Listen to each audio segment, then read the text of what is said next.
Hi friends, എല്ലാവർക്കും സുഖമല്ലേ? Welcome to Appoos kitchen. ഇന്ന് ഈദ് ഡേ വ്ളോഗാണ് കേട്ടോ നിങ്ങളുമായിട്ട് പങ്കുവയ്ക്കുന്നത്. എല്ലാവരും ഈദും ഹോളിഡേയ്സും ഒക്കെ നന്നായി ആഘോഷിച്ചിട്ടുണ്ടാകുമല്ലോ അല്ലേ?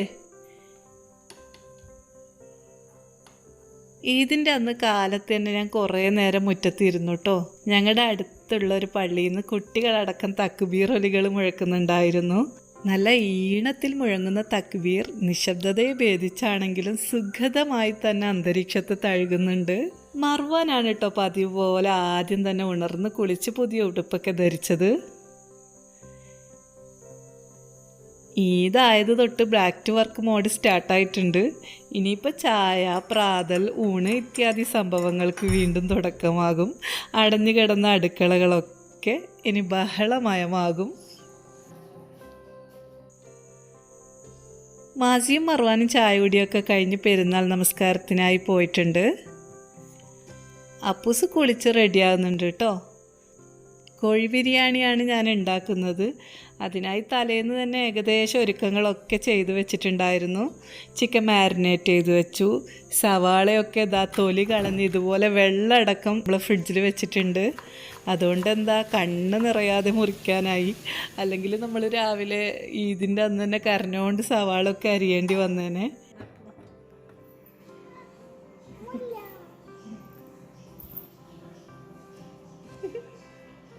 ഞങ്ങളുടെ മുറ്റത്തെ മുല്ല നന്നായി പൂത്ത് കിടപ്പുണ്ടായിരുന്നു. അപ്പോൾ കുറേ മുല്ലപ്പൂക്കൾ കിട്ടിയ സന്തോഷത്തിൽ ഞാൻ കുറേ മാലകൾ കൊരുത്ത് വെച്ചിട്ടുണ്ടായിരുന്നു. അണിഞ്ഞൊരുങ്ങി അപ്പൂസിൻ്റെ തലയിൽ മുല്ലപ്പൂക്കളൊക്കെ വെച്ചു കൊടുത്തിട്ടുണ്ട്. അവൾക്ക് വലിയ സന്തോഷമായിട്ടുണ്ട്.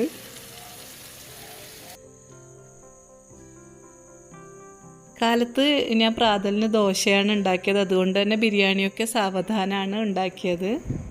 അപ്പൂസും മാജിനും കൂടിയിട്ട് അയൽ വീടുകളിലും ബന്ധുവീടുകളിലൊക്കെ ഒരു മിന്നൽ പര്യടനം നടത്താൻ പോവുകയാണ്.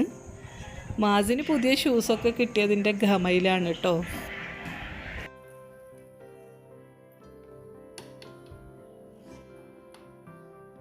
നമ്മൾ സാധാരണ ഈദിന് എന്തെങ്കിലുമൊക്കെ സ്വീറ്റ്സ് ഉണ്ടാക്കുമല്ലോ. ഒന്നുകിൽ പായസമായിരിക്കും, അല്ലെങ്കിൽ പുഡിംഗ് ആയിരിക്കും. ഇത്തവണ ഞാൻ പൈനാപ്പിൾ പുഡിംഗാണ് കേട്ടോ ഉണ്ടാക്കിയത്. ഗസ്റ്റൊക്കെ വരുമ്പോൾ കൊടുക്കാനും കുട്ടികൾക്കൊക്കെ ഒരു മധുരം കൊടുക്കാനും വേണ്ടിയിട്ടാണ് ഇത് ഉണ്ടാക്കുന്നത്. നിങ്ങൾക്ക് കൂടി ഇത് ഷെയർ ചെയ്യാൻ വേണ്ടിയിട്ട് ഞാൻ തലേന്ന് ഇത് ഉണ്ടാക്കുമ്പോൾ ഇത് വീഡിയോ എടുത്ത് വെച്ചിട്ടുണ്ടായിരുന്നു കേട്ടോ. ഞങ്ങളുടെ തോട്ടത്തിൽ തന്നെ ഉണ്ടായ പൈനാപ്പിളാണ്. കഴിഞ്ഞ വ്ളോഗിൽ നിങ്ങളോട് പറഞ്ഞിട്ടുണ്ടായിരുന്നു. ആദ്യമായിട്ടാണ് കേട്ടോ ഞങ്ങളുടെ വീട്ടിൽ പൈനാപ്പിൾ കായ്ച്ചത്. ഇത് കുറച്ച് ദിവസമായിട്ട് ഞാൻ പഴുക്കാൻ വേണ്ടിയിട്ട് വെച്ചിട്ടുണ്ടായിരുന്നു. ഇപ്പോൾ ഏകദേശം പാകമായിട്ടുണ്ട്. ഏതായാലും ഈ പൈനാപ്പിൾ വെച്ചിട്ട് തന്നെ പുഡിങ് തയ്യാറാക്കാമെന്ന് കരുതി.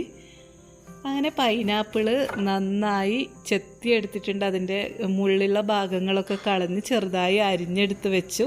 ഒരു പാൻ അടുപ്പത്ത് വെച്ചിട്ട് ഒരു 1/2 കപ്പ് വെള്ളം ഒഴിച്ചു കൊടുത്തിട്ടുണ്ട്. എന്നിട്ട് അതിലേക്ക് 1/4 കപ്പ് പഞ്ചസാര ചേർക്കുന്നുണ്ട്. എന്നിട്ട് നമ്മൾ അതിലേക്ക് ഈ മുറിച്ച് വെച്ചിരിക്കുന്ന പൈനാപ്പിൾ കഷ്ണങ്ങളും കുറച്ച് ബട്ടർ സ്കോച്ച് എസൻസ് കൂടി ചേർത്ത് കൊടുക്കുന്നുണ്ട്.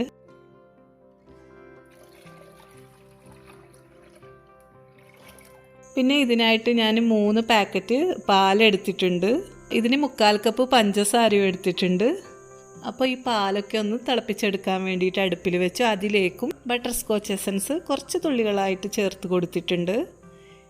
ഇനി നമുക്ക് ജെലാറ്റിൻ തയ്യാറാക്കി വെക്കണം. ജെലാറ്റിൻ എപ്പോഴും നമ്മൾ തണുത്ത വെള്ളത്തിലേക്കാണല്ലോ കലക്കി വെക്കുക. എന്നിട്ട് വേണം നമുക്ക് ഈ ജെലാറ്റിൻ ഒന്ന് ഉരുക്കിയെടുക്കാൻ. വേണമെങ്കിൽ നമുക്കിത് ഓവനിൽ വെച്ചിട്ട് ഉരുക്കിയെടുക്കാം, അല്ലെങ്കിൽ ഡബിൾ ബോയിലിംഗ് വഴിയാക്കാം. ഞാൻ അങ്ങനെയാണ് കേട്ടോ ചെയ്യാറ്. അടുപ്പത്ത് തന്നെ ഒരു പാനിൽ കുറച്ച് വെള്ളം വെച്ച് അതിന് മുകളിൽ ഈ ബൗൾ വെച്ച് കൊടുത്തിട്ടുണ്ട്. പെട്ടെന്ന് തന്നെ ജെലാറ്റിന് ഉരുകി വരുന്നത് കാണാം. തിള വരാൻ പോകുന്ന പാലിലേക്ക് ജെലാറ്റിൻ ഒഴിച്ചു കൊടുത്തിട്ടുണ്ട്. പിന്നെ നമ്മൾ പൈനാപ്പിൾ നന്നായിട്ട് ഷുഗർ സിറപ്പിൽ മിക്സ് ആയിട്ടുണ്ട്. ഇത് കുറച്ച് തണുത്തിട്ട് വേണം നമ്മൾ ഈ പാലിലേക്ക് ഒഴിച്ചു കൊടുക്കാൻ. അല്ലാത്ത പക്ഷം കുറച്ച് പാല് പെരുത്തു പോകാൻ ചാൻസ് ഉണ്ട് കേട്ടോ. ഞാനിതിപ്പോൾ ഇതുപോലെ തന്നെ ഇങ്ങോട്ടേക്ക് ഒഴിക്കുന്നുണ്ട്. ഒരു പുഡിംഗ് ട്രേയിൽ കുറച്ച് ബ്രെഡ് പീസ് നിരത്തി വെച്ചിട്ടുണ്ട്. ഇതിലേക്ക് നമ്മൾ തയ്യാറാക്കി വെച്ച പുഡിംഗ് ഒരു അരിപ്പ വഴി ഒഴിച്ചു കൊടുക്കാം. പൈനാപ്പിളിൻ്റെ പീസസ് ഒന്നും നമുക്ക് ഇതിലേക്ക് ആവശ്യമില്ല കേട്ടോ. കാരണം ഇതിൻ്റെ ഒരു പൈനാപ്പിൾ എസൻസ് മാത്രം നമുക്ക് കിട്ടിയാൽ മതി, അതിൻ്റെ ടേസ്റ്റ് മാത്രം നമുക്ക് കിട്ടിയാൽ മതി കേട്ടോ. പൈനാപ്പിൾ പൾപ്പ് ഇതിലേക്ക് ആവശ്യമില്ല, അതുകൊണ്ട് തന്നെ നമ്മളിത് അരിപ്പ വെച്ചിട്ട് ഒഴിച്ചു കൊടുത്താൽ മതി. പുഡിങ് നല്ല സെറ്റാകാൻ നേരത്തെ തന്നെ ഉണ്ടാക്കി വെക്കണമല്ലോ, അതുകൊണ്ട് തന്നെ ഞാൻ തലേന്ന് തന്നെ ഇത് ഉണ്ടാക്കിയിട്ട് ഫ്രിഡ്ജിൽ വെച്ചിട്ടുണ്ടായിരുന്നു. ഇതിൻ്റെ അന്ന് കാലത്ത് ഇത് മുറിക്കുമ്പോഴേക്കും നന്നായിട്ട് വന്നിട്ടുണ്ട്, നല്ല സെറ്റായിട്ടുണ്ട്, നല്ല ടേസ്റ്റി ആയിട്ടുണ്ടായിരുന്നു കേട്ടോ. അയൽവാസികളൊക്കെ വീട്ടിലേക്ക് വന്നിട്ടുണ്ട്. ഞങ്ങളുടെ അപ്പുവിൻ്റെ ഫ്രണ്ട്സായ റഫ, മർവ, കുറേ ആൾക്കാർ വന്നിട്ടുണ്ടായിരുന്നു. അപ്പൂസ് അതുകൊണ്ട് വലിയ ഹാപ്പിയാണ്. അപ്പോൾ അവരൊക്കെ വന്ന് പോയി കഴിഞ്ഞതിന് ശേഷം അപ്പൂസ് നല്ല ഉറക്കത്തിലായിട്ടുണ്ട്. അതിനിടയിൽ ഈ മിഠായി വിൽപ്പനക്കാരൻ വന്നിട്ടുണ്ട്. അപ്പൂസിന് വലിയ ഇഷ്ടമാണ് കേട്ടോ ഇത്. അത് വാങ്ങിച്ചു വെച്ചിട്ടുണ്ട്, അവൾ ഉറങ്ങി എണീക്കുമ്പോഴേക്കും കണ്ടോട്ടെ എന്ന് കരുതിയിട്ട്.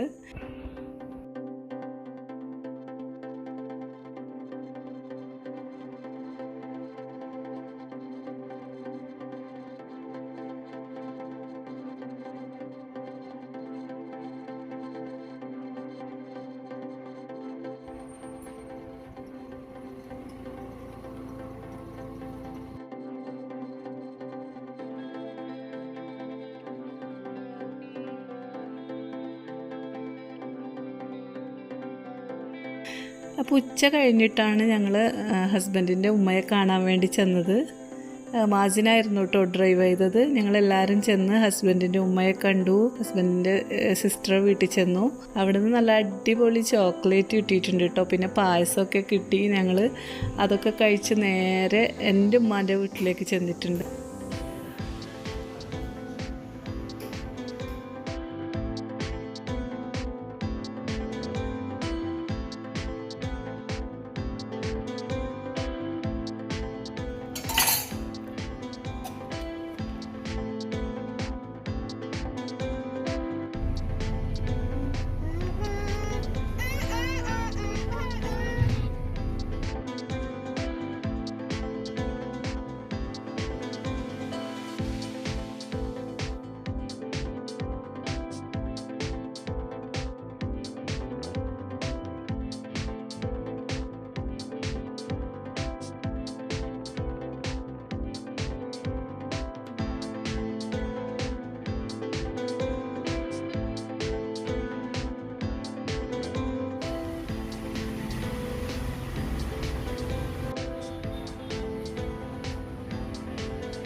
ഇപ്പം അവിടെ പോയപ്പോൾ ഉപ്പ പുറത്ത് പോയിട്ടുണ്ടായിരുന്നു. ഉപ്പാനെ കാത്ത് ഇരിക്കുന്ന നേരം കൊണ്ട് ഞാൻ ഇളയമ്മാൻ്റെ വീട്ടിലേക്ക് പോയിട്ടുണ്ട്. ഞാൻ അവരെയൊക്കെ കണ്ട് തിരിച്ചു വരുമ്പോഴേക്കും ഉപ്പ എത്തിയിട്ടുണ്ടായിരുന്നു. അപ്പോൾ ഉപ്പയും ഉമ്മയും ഒക്കെ ആയിട്ട് കുറച്ച് നേരം സംസാരിച്ചിരുന്നു.